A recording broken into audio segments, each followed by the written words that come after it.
만물이 탄식하는 것을 성령의 처음 익은 열매를 받은 우리가 안다라고 말하죠. 오늘 우리가 예수를 믿게 되는 것은 우리의 능력이 아니잖아요. 하나님께서 창세전에 그리스도의 택한 자들에게 복음을 들려주시고 그 복음을 믿게 되면 부활의 처음 익은 열매, 그 성령의 처음 익은 우리 마음에 받게 되죠. 성령이 임하게 되면 뭐가 보이느냐 하면 이 세상 모든 피조물이 탄식하고 있는 소리가 들려요. 탄식하고 있는 소리가. 그럼 이 만물이 탄식하는 이유는 왜 탄식하고 있다고요? 하나님의 아들들이 나타나기를 사모하면서 탄식해요. 그게 오늘 이 말씀이에요. 하나님의 백성들이 뭘 마시게 된다고요? 생명수 강물이에요. 생명수. 진짜 생명수를 마시게 되면 그 덕분에 누구도 마시게 된다고요? 피조물들도 마신다는 거 아닙니까? 아담이 타락함으로 모든 피조물이 같이 고생하거든요. 그럼 하나님의 구원을 통하여 모든 피조물도 어떻게 해요?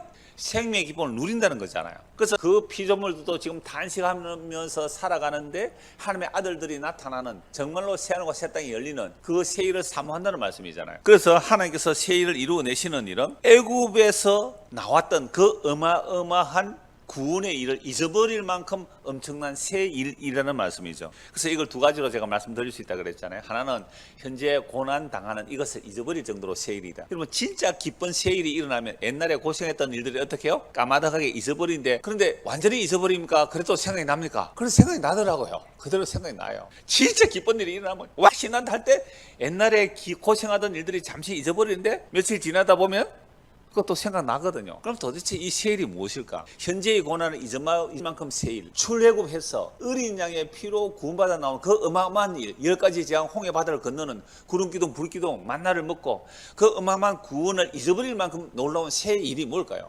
바벨론 포로에서 돌아오는 것은 그림자일 뿐이에요. 그래서 광야에서 샘물이 나온다는 이 새 일이 도대체 무엇이길래 애굽의 일을 잊어버릴 만큼 놀라운 일일까? 예레미야에서 몇 곳을 한번 찾아보시죠. 예레미야 16장을 보십시오.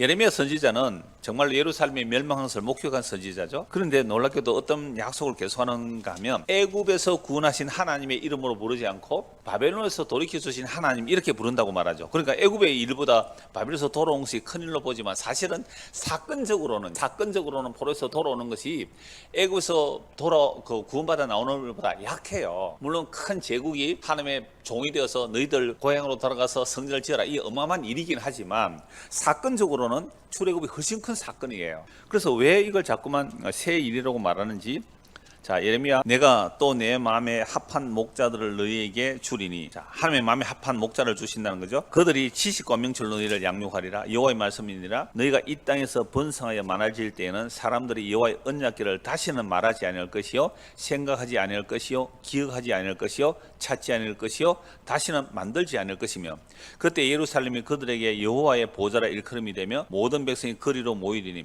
곧 여호와의 이름으로 말미암아 예루살렘에 모이고 다시는 그들의 악한 마음에 완악한 대로 그들이 행하지 아니할 것이며, 그때 유다 족속이 이스라엘 족속과 동맹하여 북에서부터 나와서 내가 너희 조상들에게 기업으로 준 땅에서 그들이 함께 이르리라. 여러분, 예레미야서를 기준으로 언약궤는 안 나와요. 그러나 바벨론이 쳐들어와서 성전을 파괴하고 다 뺏어갈 때 모두 뺏어갔다고 봐요. 언약궤를 뺏어갔다고 보는 사람도 있고, 그런데 언약궤는 안 뺏기고 예레미야가 비밀리에 숨겼다는 말도 있어요. 성경에는 기록이 없어요. 그러니까 예레미야 이후로는 언약궤가 안 나와요. 그런데 이걸 이상한 다큐처럼 만들어낸 그거 보면 예레미야 선지자가 언약궤를 비밀리에 어느 동굴에 숨겨놨다. 그런데 그게 발견됐다. 여러분 그런 거 보셨어요? 근데 그 언약궤 위에 십자가가 세워졌다. 그 십자가 피가 굳지 않고 흘러내려서 언약궤 위에 뿌려졌다.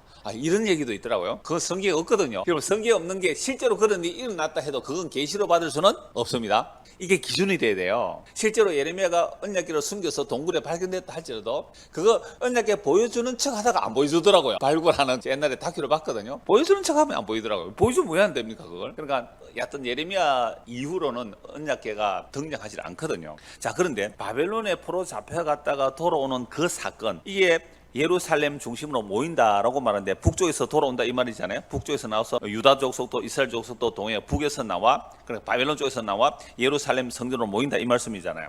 자, 이걸 또 이제 문자적으로 보면 제3성전을 얘기하는 사람들도 있지만 이건 예수 그리스도의 십자가의 완성으로 유대인이나 이방인이나 이스라엘 백성들이나 남유다나 북이스라엘이나 유대 이방인이나 간에 예수의 피로 그 하나님의 새 언약의 백성이 되는 것을 말하는 거예요. 그래서 이게 여호와의 언약궤를요, 이 새 일이 뭐냐면 언약궤를 다시는 말하지 않아요. 언약궤 언제 만들어집니까? 출애굽하고 시내산에서 만들잖아요. 옛 언약을 담고 있는 게 언약궤거든요. 그 언약궤를 다시는 어떻게 여호와의 언약 다시는 말하지도 않고 생각하지도 않고 기억하지도 않고 찾지도 않고 만들지도 않아요. 이 5가지 단어를 가지고 말씀하잖아요. 어마어마하죠. 그러면 새 언약을 이제는 뭐 한다고요? 말하지도 않을 것이고 생각도 안 할 것이고 기억하지도 않을 것이고 찾지도 않을 것이고 다시 만들지도 아니할 때 언제입니까? 십자가의 완성이죠. 새 언약의 새 언약 예수님의 십자가로 완성하잖아요. 그래서 예수님의 그 십자가로 다 이루신 이후에는 우리는 언약궤를 뭐라고요? 생각지도 않고 말하지도 않고 생각도 않고 기억도 안 할 것이고 찾지도 않고 만들지도 않아도 돼요. 왜요? 새 언약의 완성이신 그분이 우리 안에 와버리는데, 그죠? 그러니까 또다시 새 언약궤 만들려고 가면 이거는 새 일을 믿지 않는 거잖아요. 이미 구약에서 여호와의 새 일을 이렇게 세밀하게 다 말씀하고 있는 겁니다.